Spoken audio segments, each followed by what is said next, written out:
mesin itu kan mesin induknya itu kan di bawah. Mesin induknya di bawah, mesin yang anak-anaknya kan agak di atas, mesin induknya paling bawah. Itu kan gelap bang, gelap, nggak ada kesinar matahari lah, cahayanya nggak dapet lah ya gitu ya kan, nggak dapet. Nah di situ saya nggak sengaja ngelihat ya kan, akhirnya saya ngelongok begini, buset dia ngelongok juga. Itu teman saya kesurupan, sosok wanita. Jadi dia suka sama saya tuh, yang cewek itu, yang sosok itu. Dia ngomong-ngomong gini-gini, katanya, waduh, gitu. Saya kan sering ngebersihin dapur. Kan teman saya ngomong begini, man, kalau bisa dapur tuh bersihin biar rezekinya lumayan gitu. Teman saya kan senior lah, ibaratnya dapur bersihin biar rapi, biar ininya juga penunggu juga nggak marah ya kan. Saya itu selalu bersihin bang, saya selalu bersihin sampah ya, namanya kayak al plastik, kayak bekas-bekasan kopi apa gitu ya kan, itu saya bersihin gitu kan. Itu nyampe makhluk gituan nyampe suka sama saya, kata saya, waduh.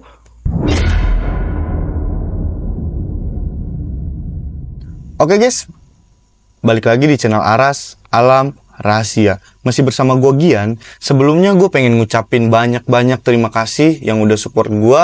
Dan jangan lupa di subscribe, di komen, dan di like channel gue. Biar gue bisa ngupload konten yang lebih mistis dan menarik lainnya.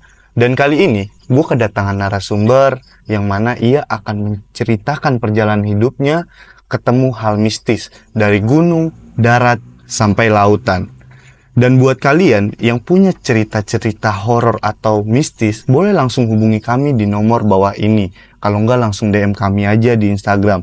Tanpa berlama-lama, mari kita saksikan videonya.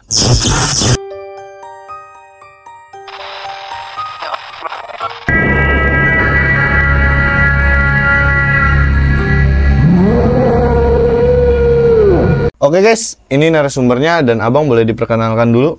Nama asli saya Usman, yang selalu dipanggil Minyak dan Om Uu. Asli saya orang Bula Kambing, tinggal RT 01 RW 02, Kecamatan Benda. Oke bang, awal mulainya gimana nih bang ceritanya? Awal mulanya gini bang, ketika waktu saya naik gunung kan berlima, dan saya berlima itu pas naik dari Gunung Cibodas. Iya. Ini mau naik gunung apa nih? Gunung Gede, Pangrango. Di Pangrango. Jadi ketika waktu itu saya naik tuh ya di Muara ke pos 2. Di pos 2 ya kan, di pos 2 itu ya kan, di pos 2 itu namanya Banteng kalau nggak salah, seingat saya kan. Itu di 2016 lah ya kan, 2016 saya juga agak lupa ya kan. Iya.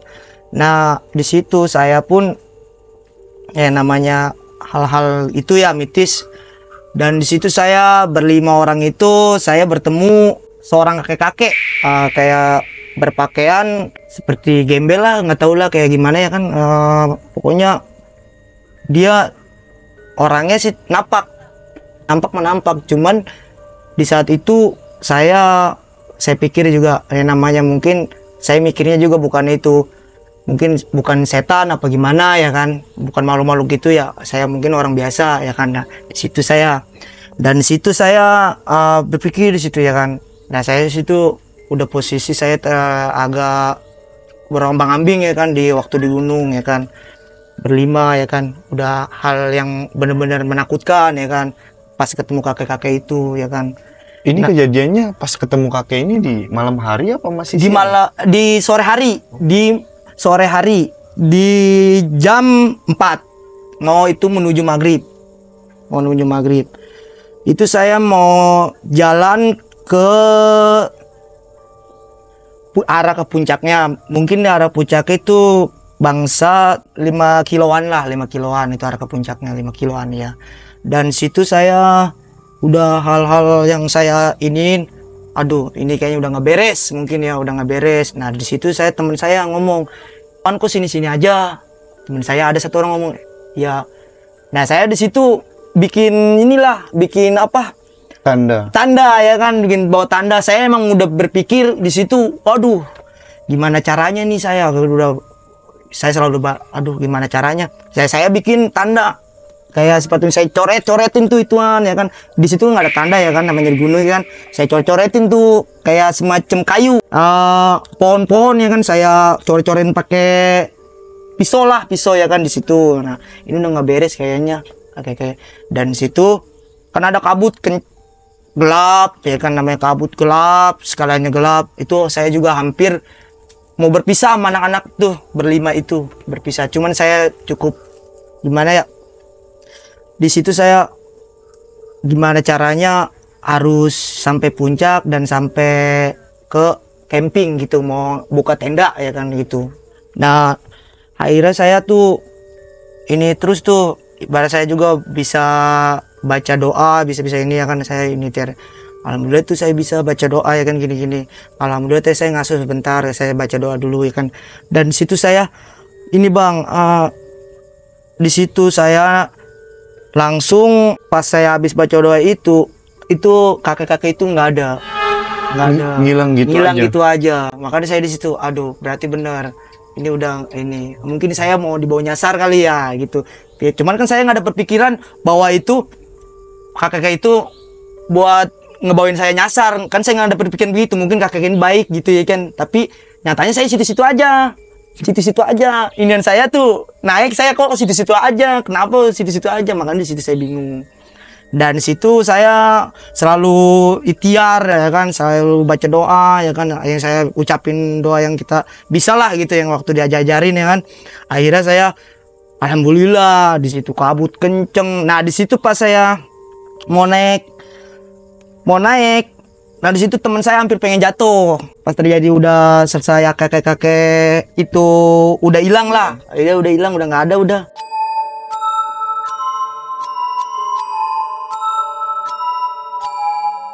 Kakek itu kemana? Nggak tahu.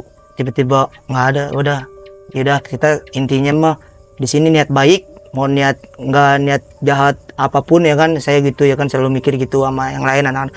Dan intinya kita gimana caranya ke puncak selamat satu, dan bisa buka tenda gitu ya kan. Kita buka tenda bareng gitu ya kan akhirnya di situ. Nah di situ saya teman saya hampir pengen jatuh. Nah saya tolongin karena dia meleset saking rasa udah takut gitu, gimana ya kan, rasa takut. Akhirnya saya pas jalan udah duluan aja, saya belakangan tuh jalan aja. Udah hati-hati, yang jadi leader teman saya tunjuk satu orang namanya si Piki ada, pun orangnya ada. Nah saya suruh jalan duluan dia. Nah saya itu akhirnya saya belakangan tuh jalan di situ jalan. Jadi udah saya ngelihat, aduh udah saya selalu inian aja. Ngelihat apa ini bang? Itu ya selalu, mungkin kakek itu apa gimana nggak tahu dah. Saya di perjalanan abang mau ke puncak. Iya perjalanan itu udah gitu kita, aduh bahaya juga ini kata saya. Udah akhirnya saya itu berhentilah sejenak berhenti ya, saya minum air ya kan. Anak-anak saya suruh berhenti minum air, lanjutin perjalanan. Nah berapa menit alhamdulillah ketemu warung kecil. Kirain saya mah di situ nggak ada warung ya, namanya saya juga baru itu ya kan, naik ke arah ke Gunung Gede Pangrango ya kan. Baru itu ketemu warung kecil jual-jualan gorengan. Saya alhamdulillah, ibarat hati saya tenang. Iya alhamdulillah benar-benar tenang. Udah kita ngopi dulu, nenangin itu ya. Walaupun hati saya tenang bagaimana, cuman kan di situ kan kabut kan nggak kelihatan. Jenis kabut itu emang mungkin cuacanya lagi buruk ya kan. Itu waktu saya naik gunung tuh emang cuacanya lagi ekstrim.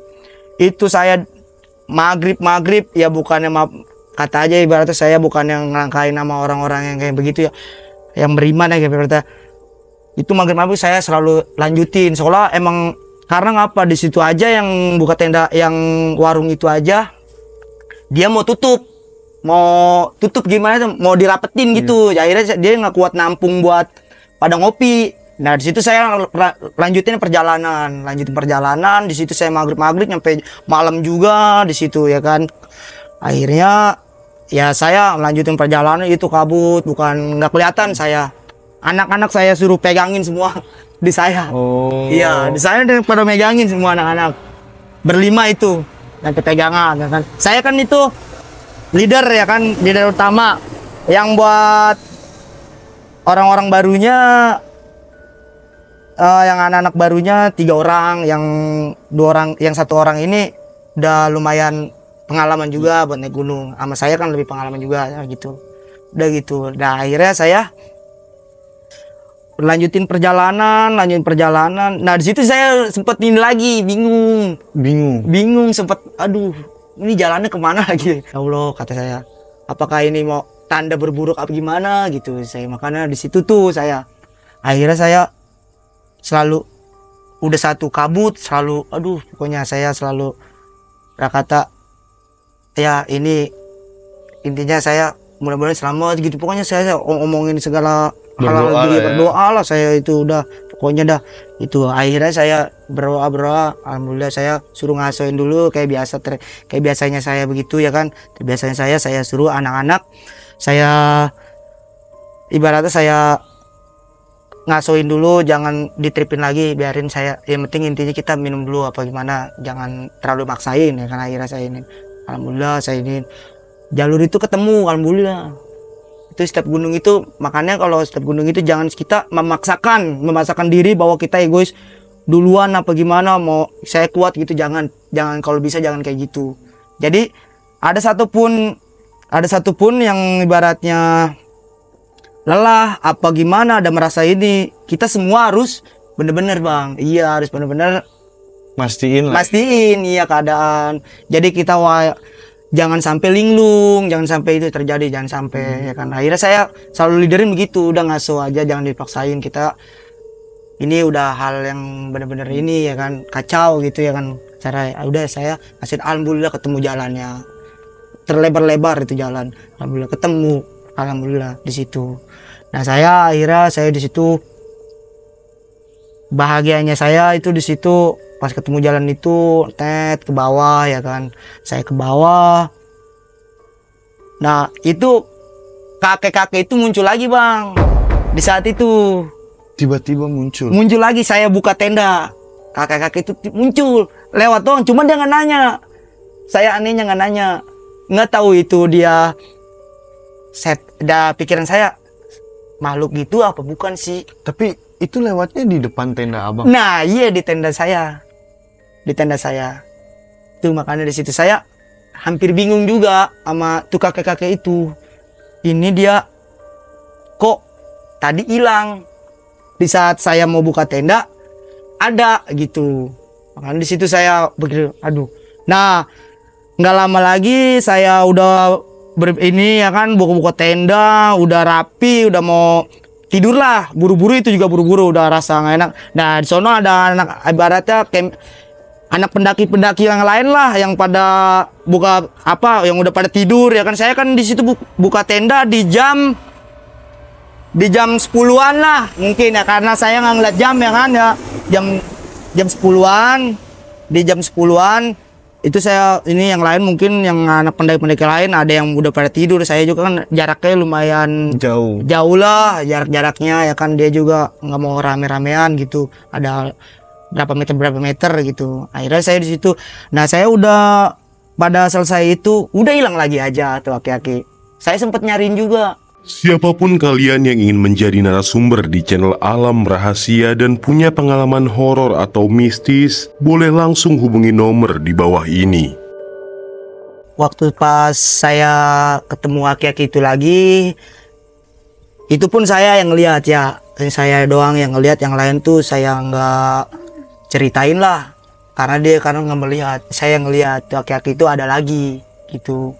Akhirnya selesai rapi-rapi tenda, mau tidur ya kan, mau segala ini ya kan. Dan saya pun baru cerita sama yang lain. Akhirnya yang lain itu baru percaya, baru inian. Emang ada man aki-aki itu? Katanya, iya ada. Aki-aki itu nongol lagi. Waduh, siapa itu ya? Makanya anak-anak ngomong, udah intinya kita ya nggak musik dia lah, nggak, walaupun apa-apa, walaupun ini nggak terlalu musik dia, intinya kan masing-masing aja ya kan, walaupun itu sejenis makhluk apa ya kan, intinya kan kita nggak musik dia lah, kita juga nggak musik dia gitu. Udah saya gitu, saya ceritain, dia nggak ada yang percaya gini-gini. Akhirnya saya putusan, ya kalau nggak percaya ya udahlah gitu kan, itu ya mau itu gitu intinya, saya gituin. Nah di situ saya langsung ke tenda, ini kabut masih ini masak, ya udah saya udah gitu doang, Seperti biasa aja gitu. iya seperti biasa aja. Akhirnya saya udah lega lah, udah bertemu pendaki-pendaki lain. Soalnya yang pas waktu saya itu memang nggak ada pendaki yang lain lewat, yang waktu saya dibawa sama dia ketemu sama aki-aki itu nggak ada pendaki lain.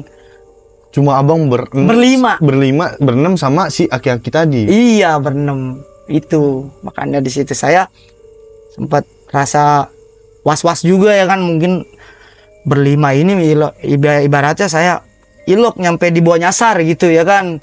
Tapi saya selalu inilah ikhtiar, selalu baca-baca. Akhirnya ya alhamdulillah di situ baru ketemu teman-teman pendaki lain. Akhirnya saya ngobrol-ngobrol ya kan di situ. Makanya saya udah bener lega lah di situ, ketemu-temu pendaki lain. Udah. Tapi maaf bang, pas abang ketemu sesosok kakek-kakek ini, abang sempat berinteraksi nggak sih sama dia, kayak ngobrol gitu?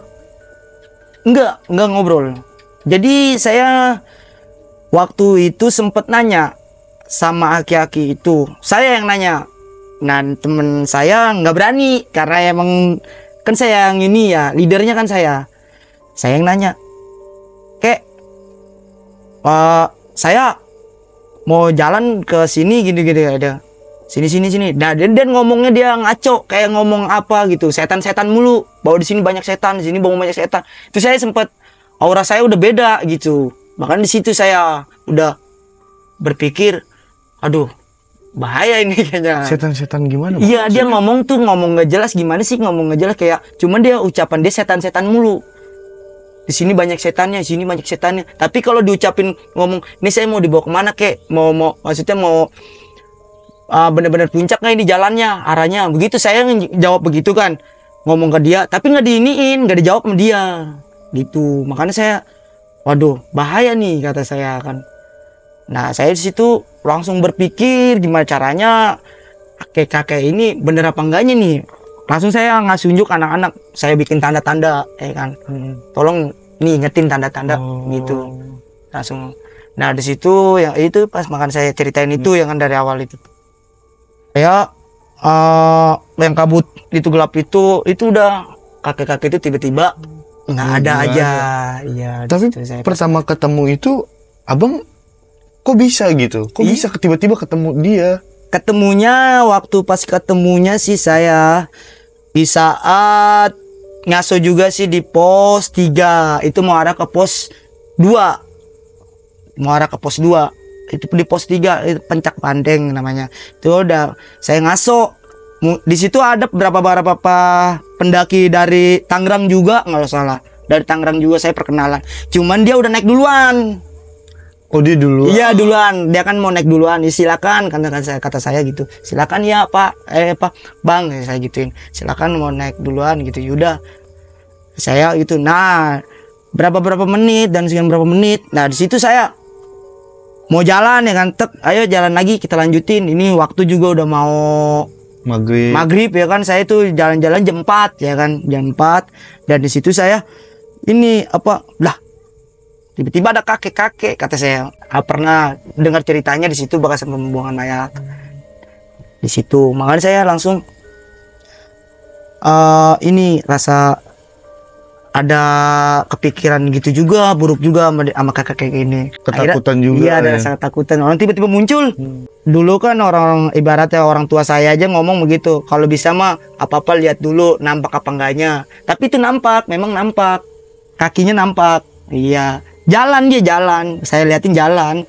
Cuman yang bingungnya itu di saat yang pas ada kabut itu, pas di saat saya lagi ngeco sama teman-teman saya ya kan, teman-teman saya ngeco lah pokoknya, galau kepuyangan gitu ya, kepuyangan juga yang pas ngaso tuh ya, itu tiba-tiba nggak ada, kakak-kakak itu nggak ada.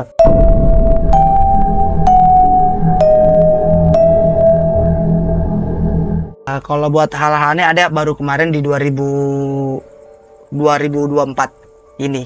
Oh, kejadian apa itu, Bang? Kejadian sih baru kemarin di tanggal Juni waktu saya berangkat menjadi ABK. ABK di laut itu beda lagi di laut ya. Iya. Jadi saya gini, itu saya di laut 3 orang berangkat sama saya. Ya, namanya saya juga kan baru itu pengalaman ke laut ya kan, baru ke laut 3 orang dan saya di sini 3 orang. Nah, lari ke Moarangke ya kan, saya ke Moarangke. Akhirnya saya di situ ngomong sama teman gini-gini, itu katanya enak ya kan, gini-gini. Udah saya ikut aja ya kan, ya ikut. Pokoknya katanya gaji standar ya kan, segala itu dijamin, makan juga enak ya kan. Udah akhirnya saya mau ikut ya kan, ikut. Dan di situ saya pikir boleh juga, ya udah saya coba-coba ya kan. Saya juga baru itu ya Bang ya kan, baru itu rasain jadi ABK ya kan, baru itu ngerasain di laut.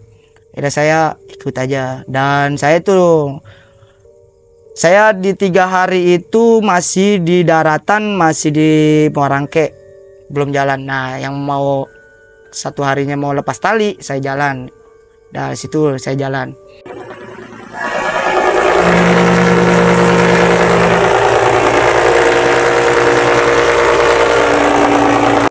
Udah mulai jalan arah ke Kerawang Bang. Kerawang itu kan di situ kan kelihatan. Disebutnya kalau masalah kelihatan kan, laut itu kan saya juga nggak tahu ya kan. Laut itu luas ya kan. Nggak tahu petunjuknya di Kerawang mana, di mana ya letaknya itu di mana ya kan. Ya kata teman saya sih itu di Kerawang ya kan. Teman saya kan yang pengalaman, 1 orang tuh ya kan, 1 orang yang pengalaman. Akhirnya saya percaya aja nih Kerawang ya kan. Oh ini di Kerawang, ya di Kerawang. Ini yang waktu pesawat jatuh katanya. Ini yang waktu pesawat jatuh ya, kalau bisa jangan nyampe Ngelamun gini. Di situ saya merasakan, pantesan hati saya merasakan hal-hal gaib gitu ya kan. Cuman saya kembali lagi ya, emang setiap itu memang ada, cuman ya jangan sampai terjadilah gitu ya kan. Saya selalu mikir gitu ya kan. Di situ emang auranya beda. Di situ udah mulai auranya beda, masalah keegoisan dari semua ABK. Kan ABK itu kan ada 13 Bang, ada 13. Jadi di situ kan ibaratnya fokus mancing ya kan ya di situ. Dan saya bertiga aja tuh ya kan, bertiga aja, aura udah beda di situ semuanya. Udah apa? Nah, pas malam itu wayahnya mancing tuh kan Bang ya, wayahnya mancing ya kan, kan saya berhenti dulu. Nah di situ saya rakit pancing baru itu ya kan, suruh rakit pancing sama temen, rakit pancing di situ rakit pancing. Nah malam itu saya belum rapi pancing, kayak ada rasa gimana gitu Bang, berbau-bau gitulah. Iya. Rasa apa itu Bang? Iya, bau-bau gitu, kayak nggak tahu lah, bau amisnya gitu banget. Tapi bau amis ikan beda lah kayak gimana ya. Oh, tiba-tiba ada bau amis. Iya, ada bau amis di situ saya. Tapi bukan ikan, saya kan sedangkan baru mancing mulain itu. Makanya saya, ikan dari mana? Kata saya, kok berbau amis begini? Makanya saya di situ. Makanya saya itu ngerakit saya sendiri di atas tingkat, di tempat saya tidur lah. Saya ngerakit sendiri di situ. Saya yang lain itu teman-teman saya udah pada siap mancing, tinggal di bawah ya kan. Bawah mancing itu kan di bawah bagiannya. Kalau buat tidur itu kan buat ngerakit pancingan di atas gitu. Akhirnya saya inian tuh. Dan saya terakhir ya kan udah rapi rakit pancingan, ini udah ada hal gitu, bau-bau kayak gitu yang saya bilangin itu Bang ya kan, bau amis. Nah di situ saya udah merasa merinding, bulu-bulu ini. Aduh, mancing gini amat ya saya. Itu saya hampir sempet juga pasrahkan dirinya, gimana ya? Kayak mau balik lagi, kayak mau nggak jadi gitu. Kasarnya kita kayak ada berpikir gitu. Kayaknya udah nggak beres, ini kayaknya kapal gitu saya. Apa nggak tahu apa emang mungkin di lautan emang begini gitu. Nah dari situ saya kembali lagi dengan keinginan saya ya kan, kembali lagi.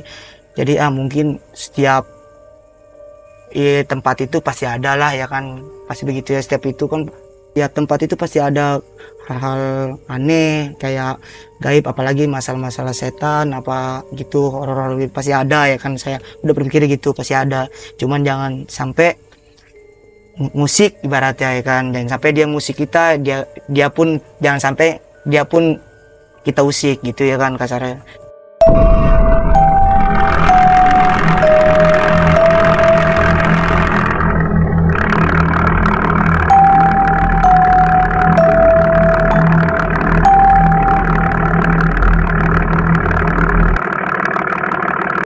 Nah, di situ saya kan sudah rapi ngerakit pancingan, ini ya kan. Yang bau-bau yang saya bilang, bau-bau itu tadi, bau amis. Ya, saya udah ngambil hal apapun itu terjadi, mungkin tempatnya lah itu ada kayak gitu mau udah pasti tempatnya ya kan, saya mikir begitu. Udah. Dan malam itu saya mancing ya kan, mancing gitu. Teman saya kesurupan. Teman saya. Oh di malam itu bang? Iya malam itu kesurupan. Kesurupannya nggak terlalu ini sih, nggak itu gimana. Dia teriak-teriakan. Gitu ya, kok di laut teriak-teriakan nih anak. Udah saya teriak-teriakan. Waduh, kirain mas saya bercanda ya kan, apa gimana teriak-teriakan. Dia teriak-teriakan gini-gini. Nggak taunya kerasukan gitu. Tuh saya langsung merinding. Akhirnya saya nginiin tuh.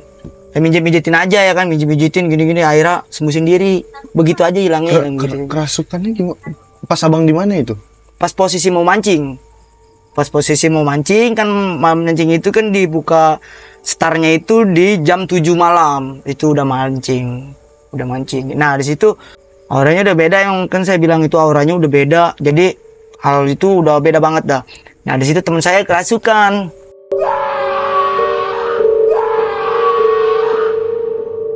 Tapi bukan teman deket, bukan teman saya yang 2 orang ini, temen yang dari Palembang, yang perkenalan saya di situ, dia kerasukan. Nah, akhirnya saya yang nolongin ya kan, ya akhirnya saya nginiin, saya kasih minum ya kan, saya ini alhamdulillah dia nggak terlalu parah ya kan, saya ituin. Baru itu tuh 1 orang ya kan. Sadar tuh ya? Iya sadar, 1 orang. Udah tuh sadar, alhamdulillah dia kembali sadar, mancing kan. Dia pun nyampe nggak nyadarin diri, gini lu teriak-teriakan kan gitu. Masa sih teriak-teriakan, tanya aja yang lain kan saya gitu. Dia juga nggak sadar, dia benar-benar nggak sadar. Lu teriak-teriakan kayak orang stres, kayak ngomong-ngomong sendiri kayak gitu. Kerasukannya tahu kerasukan apaan lu gitu.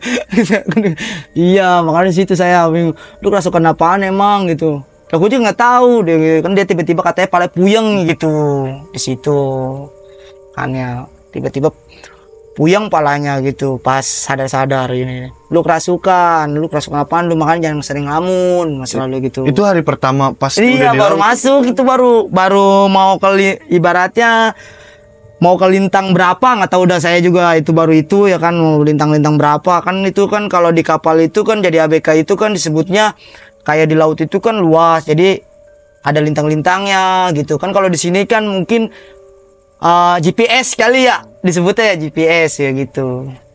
Jadi saya udah di situ langsung saya bilangin kalau bisa mah jangan nyampe ngelamun lah di laut gitu ya kan, saya gitu. Nah teman saya juga yang senior itu, ada teman saya ngomong begitu, iya kalau bisa jangan ngelamun, di sini emang udah pasti ada aja di kapal itu banyak gitu. Udah saya di situ alhamdulillah.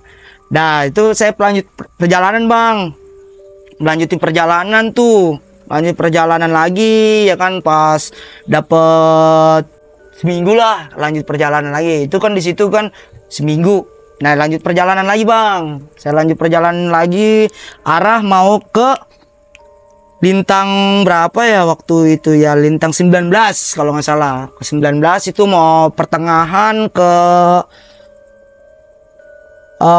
Kalimantan mungkin ya, belum ke Kalimantan, itu pertengahan doang, baru pertengahan. Mungkin itu masih di Surabaya, lautan Surabaya. Kan kelihatan di situ titiknya GPS. Saya kan selalu ngeliat HP gitu, jadi kelihatan titiknya kita berada, Anda di mana gitu ya kan, kelihatan titiknya. Saya kan selalu ngeliat GPS, oh titiknya mah di Surabaya, masih ada di Surabaya. Itu di Surabaya kalau nggak salah. Nah saya di situ tuh, di situ berhenti lagi ya kan, namanya titik itu kan berhenti mau mancing ya kan, titik akhirnya titik. Nah di situ saya rasakan udah hal-hal yang aneh lagi kan gitu. Waduh, nggak beres kata saya. Apalagi nih. Nah di situ saya ngeliat di mesin itu, kayak mesin itu kan di bawah ya kan, ya gelap ya kan, itu siang-siang, itu pun siang-siang. Kalau buat malamnya saya sih nggak ngelihat, itu siang-siang itu penampakan anehnya saya. Penampakan apa itu? Ya kayak gitu, nggak tahu, mungkin itu apa, tahu dah ya, mungkin gaib kali ya, setan ya mungkin ya kan. Itu wujudnya kayak betaring gitu, serem gitu, kayak vampir gitu, apa nggak tahu, kayak genderuwo gitu. Itu bagusnya dia nggak loncat dari, kan saya kan itu niatan saya ya kan, niatan saya mau bangunin KKM untuk minjem apa tuh, sejenis gunting. Saya mau minjem gunting sama kain itu kan buat ngerakit pancingan cumi ya kan, ngerakit pancingan cumi. Nah saya minjem lah sama dia kan ada ya kan, punya saya kan udah rusak itunya kan, guntingnya. Minjem sama dia, itu mau ngebangunin, dia posisi tidur. Nah saya ngambil sendiri aja ya kan. Dari situ kan posisinya mesin itu kan, mesin induknya itu kan di bawah. Mesin induknya di bawah, mesin yang anak-anaknya kan di atas, mesin induknya paling bawah. Itu kan gelap bang, gelap, nggak ada kesinaran matahari lah, cahayanya nggak dapet lah ya gitu ya kan, nggak dapet. Nah di situ saya nggak sengaja ngelihat ya kan, akhirnya saya ngelongok begini, buset dia ngelongok juga, ngeliatin abang. Iya kata saya, astagfirullahaladzim. Saya langsung nggak jadi ngambil, saya nggak ngomong apa gitu. Akhirnya saya ngelamun, sakit cuman alhamdulillah 3 hari doang sih, alhamdulillah sakit 3 hari doang, sama mual-mual gitu, dikerikin sama teman saya ini. Setelah ngelihat sosok itu? Iya, saya itu dikerikin sama teman saya gitu. Itu jenisnya seperti kayak gimana ya, pecaling, kayak saya ini ya, makhluk kayak genderuwo gitu mungkin ya, kayak genderuwo apa nggak tahu dah saya. Itu ngelongok dia, makanya saya di situ saya takut, waduh bahaya gitu kan saya. Untung bagusnya dia nggak loncat, nggak masuk ke tubuh saya gitu ya kan, untungnya bagusnya di situ.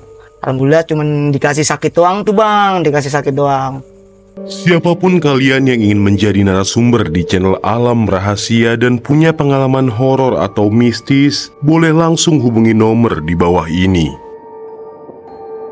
Selang berapa hari, 3 hari kalau nggak salah, teman saya juga kesurupan juga. Ada lagi tuh, bukan temen sih, bapak-bapak, bukan temen itu mah, bapak-bapak ibaratnya ya, bukan, cuman disebutnya udah inilah, satu ABK itu kayak persaudaraan gitu ya kan ya. Kesurupan si babe itu tuh, bapak-bapak ya kan, babe itu kesurupan. Akhirnya kenapa ini gitu ya kan, dia ngelamun aja, ngelamun, frustasi mungkin ya apa gimana, ngelamun, makan nggak mau, ini nggak mau kata saya. Akhirnya waduh, tangan saya pegang, saya gini, waduh ini nggak beres kayaknya, kesurupan ini kesurupan itu, diam aja gitu pokoknya. Diajak ngobrol juga nggak mau. Iya gitu, nggak mau, cuman kayak gimana gitu. Akhirnya saya pijitin saya ini. Nah saya bacain itulah gitu ya. Alhamdulillah bisa, saya kasih minum bisa, alhamdulillah. Minum tuh dia? Iya minum, alhamdulillah tuh. Apa makhluk itunya masih hilang begitu saja bang. Jadi dia kayak seperti ganti tempat orang gitu, kayak gimana sih, Selalu diasukin gitu, kayak penasaran gitu. Tapi kalau menurut abang itu sosoknya sama Ya yang merasuki itu sama yang tadi. kemungkinan itu kali ya. Saya juga sih nggak ini juga sih. Kalau yang itu, yang mesin itu kan serem itu. Mungkin itu juga, kalau menurut saya sih itu paling setan paling galak kali ya, gitu ya kali ya. Ini yang paling makhluk paling galak gitu ya kan. Kalau yang kayak yang kemarin bapak-bapak itu, dia kan ininya diem. Oh, cuma diem Iya, aja. diem, ya diem. Kalau teman saya kan yang satu itu berteriak-teriakan gitu. Pokoknya jenis-jenis gitulah. Makanya saya juga bawa di kapal itu nggak nyangka aja. Cuman saya ngambil ininya ya, keputusannya karena apa? Nggak terlalu ini banget lah. Kita percaya sama yang ini gitu ya kan. Nggak terlalu ini banget. Saya ini aja. Akhirnya saya ini obatnya. Saya kasih minum, alhamdulillah minum. Saya bacain Al-Fatihah gitu ya kan. Di situ dia bisa makan. Babe itu bisa makan gitu. Tapi udah bisa diajak ngobrol tuh bang? Bisa.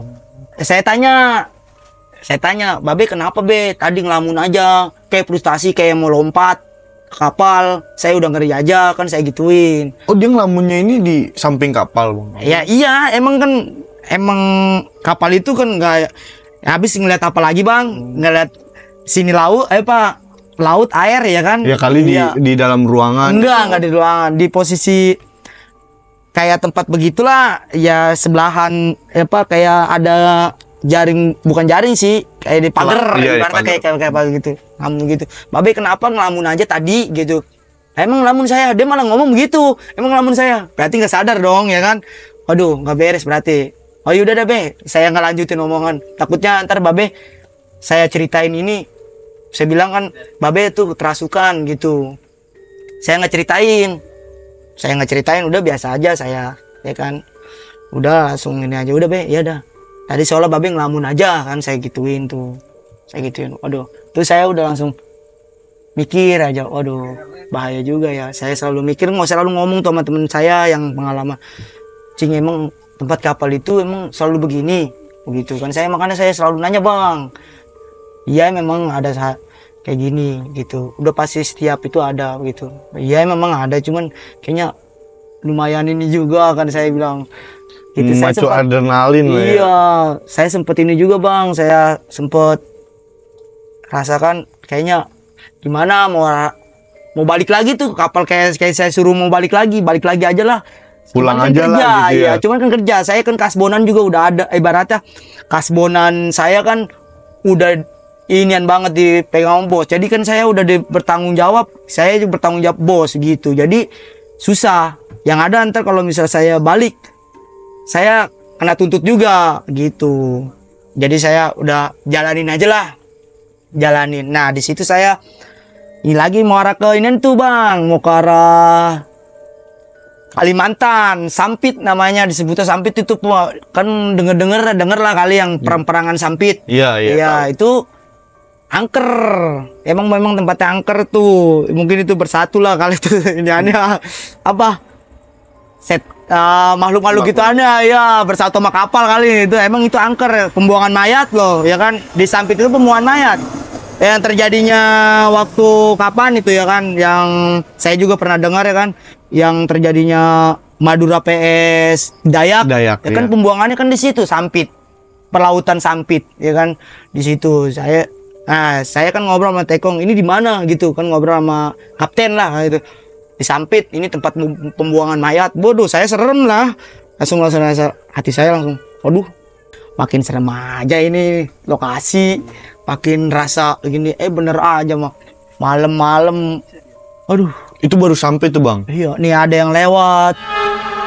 Gak tau dah kalau yang lain mah ya kan, yang separuh-separuh semua itu ABK mungkin nggak semuanya ngelihat kali ya. Memang saya yang ngelihat gitu. Nah, ada teman saya juga yang ngelihat sesosoknya serem begini-gini. Nah, pas abang ngelihat pas malamnya itu kan abang ngelihat sesosok yang lewat. Itu sesosok apa bang? Ya gitu bang, kayak setan yang saya bilang itu, yang waktu saya ngelihat di mesin itu gelap tuh bang. Iya, yang kayak taring-taringnya ya. bertaring gitu.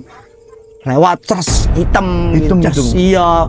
Nah saya sama teman saya juga nggak taunya, teman saya juga ngelihat, teman saya kirain saya mah saya doang yang ngelihat ya kan, teman saya juga ngelihat ya. Sek gitu katanya, man lu ngelihat nggak ini nih gitu makhluk gitu. Waduh iya gue juga ngelihat waktu semalam gitu. Jadi baru cerita juga sama itu kan, saya ceritanya pagi kan, lama amat ya katanya. Nah di situ temen, bukan temen sih, orang Bandung. Nah terasukan juga, masukan juga. Itu di malam yang pas Iya. sosok itu lewat. Iya, kalau itu dia udah hampir-hampir mau nyawa hilang, mau hampir saya yang iniin bang. Jadi saya juga minta bantuan sama kapten ya kan. Kapten itu kan selalu di kapal mulu ya kan, ya nggak pernah turun ya kan, ya selalu di kamar dia ya, selalu di kamar dia ya kan ya. Minta bantuan, kali bisa ya kan ya. Alhamdulillah dia bisa juga, kapten itu bisa. Baru tuh diceritain sama kaptennya pas udah dia sembuh ya kan. Dia tuh sakitnya parah bang, nyampe kagak mau makan, kagak mau apa, itu parah pokoknya dia gara-gara terasukan gitu. Biasanya makan, dia paling duluan makan ya kan. Kan saya koki ya kan, saya koki masak ya kan, paling duluan gitu orangnya kan, paling duluan. Itu tumbenan dia kagak mau makan, nggak mau apa, nggak tahu saya bingung. Malah dia mau nyari apa kayak sejenis-jenis gitulah, kayak jenis-jenis belum matang apa sih, kayak tikus gitu, mau diinin sama dia. Makanya saya bingung saya. Oh bang, sempat berinteraksi tuh sama dia? Iya, kata saya, lu nggak apa gitu. Udah, tapi dia begitu, jadi kayaknya begitu, ngeliat apa gitu. Saya, lu ngapa sih gitu. Akhirnya saya pegang, nggak, pokoknya kata saya, lu ngapa sih gitu. Gue bilang kayak nyari-nyari gitu bang, kayak nyari makhluk hidup, kayak mau makan gitu makhluk hidup, gimana sih? Saya tuh di situ makanya rasa takut.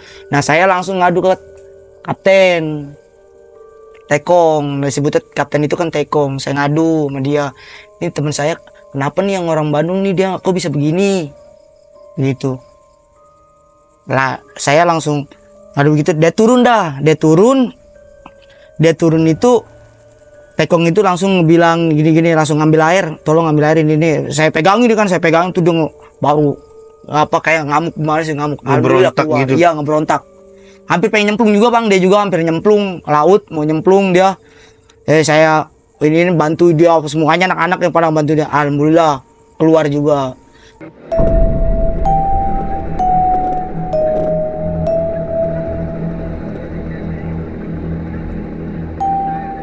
Di situ saya alhamdulillah banget, aduh keluar juga.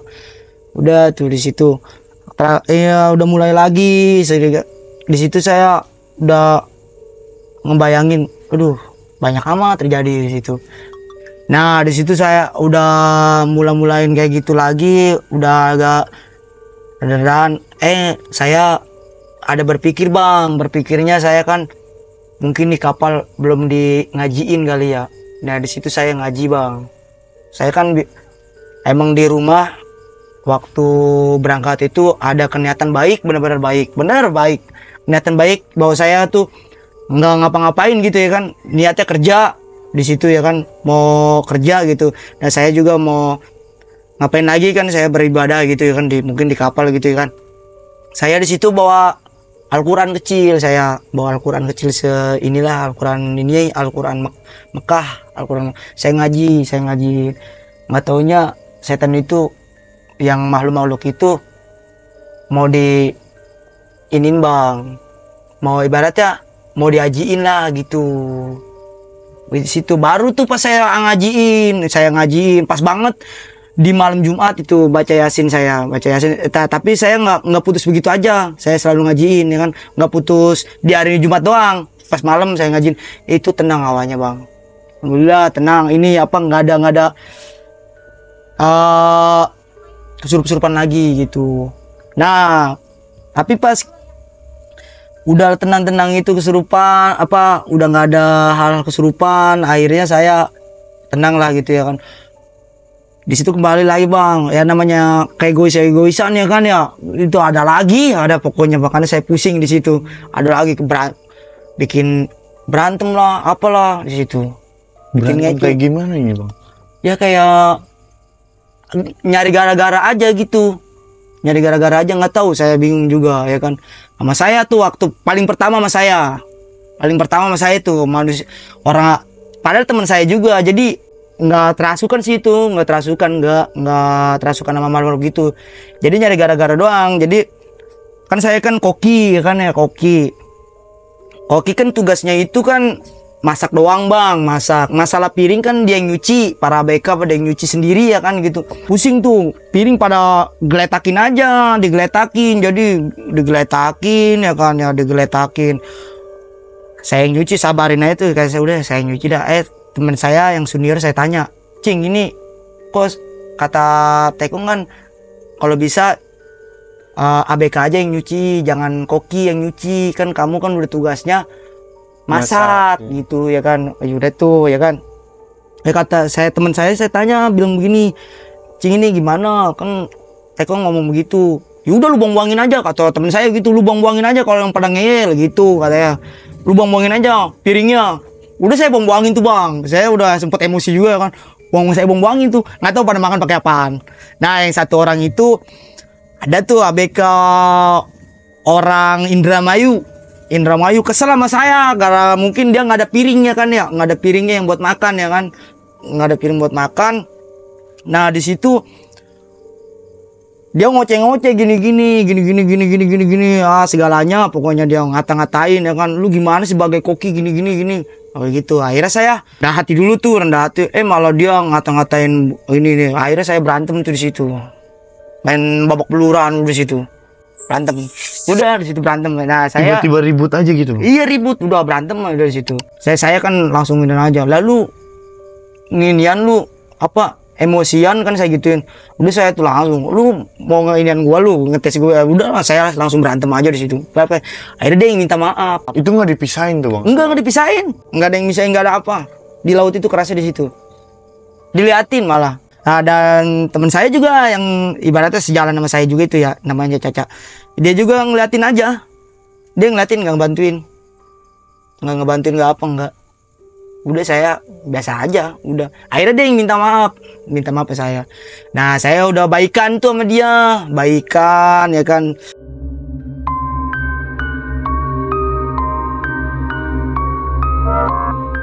90 hari tuh udah menuju aura pulang kayak gitu. Iya, aura pulang.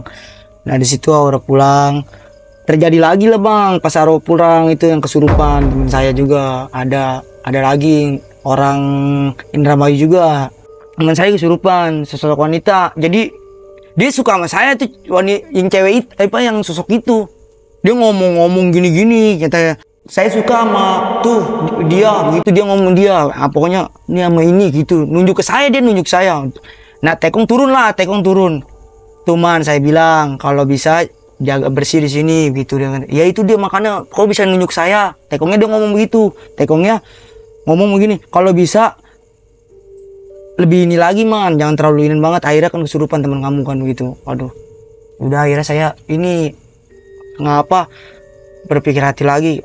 Waduh, caranya gimana ya kan, biar bersih banget gimana sih gitu. Saya siramin, nggak taunya saya siramin bang, situ saya salah. Nah saya kembali lagi bang, saya bacain doa lagi, saya yasinin, baru seneng dia gitu. Itu yang kesurupan teman sayanya itu, benar-benar saya itu yang saya takutin. Udah masa bisa nginin ke saya, nunjuk ke saya, jadi saya takut dong gitu ya. Itu sembuh-sembuhnya ya diinin lagi sama Tekong. Kan Tekong itu pinter, orang ya, bisa ya dia pengalaman bang di situ. Pokoknya di perjalanan perjalanan itu sama pulang itu ya 7 kali lah ya kesurupan ya. Itu terakhir itu teman saya kesurupan yang saya bilang itu, yang nyampe nunjuk saya itu paling terakhir itu. Alhamdulillah saya selalu itu kan mau pulang ya, menuju udah mau tutup, disebutnya mau tutup lewang ya kan, jaring mau semuanya ditutup tuh yang kayak sayap, yang kayak model sayap itu kan buat ngejaring ya, itu ditutup. Itu udah alhamdulillah saya selalu pas pulang juga langsung baca Al-Quran terus ya kan, saya alhamdulillah bang. walaupun ini saya langsung baca-baca Al-Quran gitu. Nah di situ baru tenang bang, pokoknya nggak hal-hal yang terjadi lagi udah nggak ada, alhamdulillah. Jadi di situ alhamdulillah udah ya, alhamdulillahnya pada selamat semua di situ ya. Setelah kejadian ini ada kejadian lain nggak bang? Atau abang di luaran atau lagi ngapain gitu? Oh terjadi Kejadian hal-hal mistis lah gitu. Oh hal mistis ya, di rumah juga ada bang, pernah. Di rumah Boleh tuh bang ceritain bang. di rumah sosok kuntilanak. Iya kuntilanak, kan saya kan di pinggir tol tuh, di pinggir tol. Dulu mah kan di situ mah di tol itu kan agak serem bang. Yang sebelum di tol itu agak serem, lumayan serem depan rumah saya, ya kan. Jadi di situ ada kayak rawa-rawa, ya kayak seperti inilah tempat lokasi di sini kan, kayak rawa-rawa. Seingat saya pas pulang nonton band kalau nggak salah, nonton band itu saya pas nonton band pulang jam 1-an kalau nggak salah, itu ada di situ saya ngelihat di situ. Sosok itu juga yang tinggi gede juga pernah ngeliat. Sosok yang tinggi gede kayak sebutnya apa sih, kayak longga-longga apa nggak tahu dah itu setan apa. Itu cuman dia diem aja bang, kalau itu diem. Itu sampai terasukin ke adik saya, dia sering ngelamun gitu. Itu saya baru ngeliat itu. Nah nggak taunya di situ adik saya pun ngeliat sampai kayak gimana gitu, hampir sedikit udah hampir mau stres lah gitu, gara-gara ngeliat kayak gitu. Digangguin mulu lah ya. Iya. Saya kan orangnya kan selalu ngayap-ngayapan ya gitu, main-main kemana-mana ya kan. Jadi saya nggak selalu mengontrolkan adik kayak gimana ya kan posisinya. Nah di situ juga teman saya, adik teman saya pada cerita. Nih si Inian ngelihat adik saya namanya Gria lah kan ya. Dia ngomong begitu, pada cerita si Gria pada ngelihat ginian nih, kayak malu-malu gituan bang gitu. Oh gitu. Pantesan adik saya kayak orang rasa ketakutan bang. Asal ngelihat pemandangan luar rumah rasa ketakutan begitu. Saya emang orangnya saya nggak ngontrol. Dulu saya kan sering main jauh-jauh bang, ibaratnya pulang sebulan lah main. Sesekali lah pulang. Iya gitu. Jadi saya nggak benar-benar nggak ngontrol bawa adik saya kayak gitu, sering-sering lihat gitu. Tuh adik saya sering tiap hari ngeliat gituan katanya. Makanya di situ saya nanya ke teman-teman adik saya, kok adik gue bisa begini sih, begitu ya kan. Bisa nyampe gagal begini ya kan ya, jadi stres gitu ya kan, cuma hal ngeliat gituan doang. Jadi awalnya mah itu ngeliat setan tinggi di situ bang kan ya. Nah nggak tahu juga dia sering ngeliat kayak sosok kepala buntung gitu. Itu di mana bang? Itu di sumur, bahaya juga ada kata saya. Dia sering ngeliat mulu orangnya. Makanya di situ pas saya di rumah terus ya kan ya, saya ngontrol adik saya, ketakutan di situ bang, selalu takut. Asal saya ajak keluar gini takut, rasa takut. Di situ dia mulai arogannya, diri dia tuh udah takut keluar. Nah makanya di situ saya merasakan ada kesedihannya juga bang. Kesedihannya karena ngapa ya, di situ saya mungkin gagal kali ngituin adik, soalnya saya kan kurang kontrol juga ngituin adik di situ. Adik saya emang sempet udah, sekarang juga masih iya di situ bang. Jadi cuman gara-gara ngeliat sesosok kayak gitu. Dan dia waktu awal-awal mulanya kayak seperti dia pas ngeliat sosok-sosok itu kan, dia orang-orang mulanya kayak belajar inilah, kayak sholat malam kan. Dia kan orang kecil bocah kayak gitu kan, seharusnya mah jangan belajar begitu dulu ya kan ya. Maksudnya saya juga kan yang dewasa aja belum ngejalanin gitu ya kan. Dia sholat malam, sholat pagi gitu. Kata saya, kok nih adik saya begini amat, di situ. Mana? Gara-gara cuma ngeliat sosok itu bang. Iya, di situ bang. Sosok kayak gitu. Nah di situ makanya saya selalu, waduh, bagaimana ya, udah serahin pada Sama Kuasa. Orang tua pun, keluarga pun udah pasrah aja. Karena ngapain ini mah emang udah ininya kali, gitu. Iya jalannya. Kata saya juga gitu ya kan. Udah gagal mungkin. Keluarga gagal itu doang, adik saya. Itu. Oke, buat penonton ada nggak bang pesan-pesan buat penonton kali ya bang mau sampaikan baik-baiknya? Pesan saya gini, maupun di gunung, maupun di lautan, maupun di daratan, itu semua pasti ada hal-hal mitis ya kan, kayak gaib-gaiban itu ada. Intinya kita jangan selalu mengusik dia, bener nggak bang? Iya, mengusik dia, kita pun jangan musik dia pun nggak bakal musik kita, kalau kecuali kita yang ulah duluan, ya kan, bener nggak? Bener, iya. Itu yang pesan saya, menurut saya. Jangan sampai apa-apa harus dijaga mulutnya. Kalau buat di gunung dijaga, ya di laut dijaga kesopanan kita, apa inian kita, diri kita harus dijaga lah, benar-benar dijaga etika kita gitu. Udah, itu aja pesan saya. Buat teman-teman itu aja udah. Terima kasih dah. Oke guys, mungkin segitu dulu cerita dari Bang Kusman ini dan pesan-pesan dari Bang Kusman. Ambil baiknya dan buang buruknya. Dan buat Bang Kusman, makasih banyak udah hadir di podcast kami. Dan buat kalian yang punya cerita horor atau mistis, boleh langsung hubungi kami di nomor bawah ini. Kalau enggak langsung DM kami aja di Instagram. Dan jangan lupa saksikan terus channel Aras Alam Rahasia. Siap.